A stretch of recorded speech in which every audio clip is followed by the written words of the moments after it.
ही औचित्याच्या मुद्द्याद्वारे अतिशय महत्त्वाच्या विषयाला वाचा फोडणार आहे।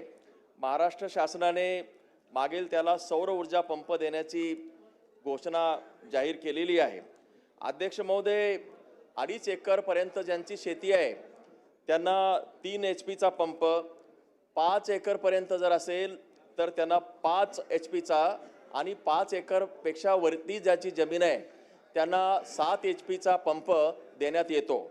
अध्यक्ष महोदय, ही जी एकराची जी अट आहे ती शिथिल करण्याची गरज आहे, कारण 1 एकरचा शेती असेल परंतु त्यामध्ये पाणी खेचता येत नाही आणि म्हणून ही जी एकराची अट जी आहे ती रद्द करण्यात यावी।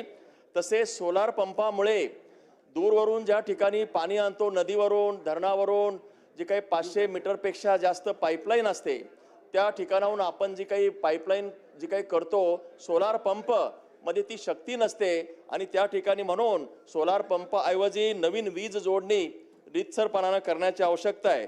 आणि या व्यतिरिक्त एक महत्त्वाचा मुद्दा असा आहे की 2022 पासून ज्या शेतकऱ्यांनी वीज कनेक्शन साठी अर्ज दिलेले आहेत, पैसे भरलेले आहेत, परंतु हे जे नवीन सोलार पंप जे मागेल त्याला सौर ऊर्जा धोरण आलेलं आहे, त्यामुळं जे काही यापूर्वी शेतकऱ्यांनी पैसे भरलेले आहेत त्यांचे जे काही नवीन वीज कनेक्शन जोडण्यात येत नाही आणि म्हणून त्यामुळे अनेक अडचणी शेतकऱ्यांपुढे निर्माण झालेल्या आहेत। माझी या औचित्याच्या मुद्द्याद्वारे शासनाला विनंती आहे की जी काही वीज नवीन जोडणीसाठी जे काही पैसे भरलेले आहेत त्या ज्या जुन्या मागण्या केलेल्या आहेत त्यांचे कनेक्शन जोडण्याची आवश्यकता आहे, अशी मी विनंती करतोय।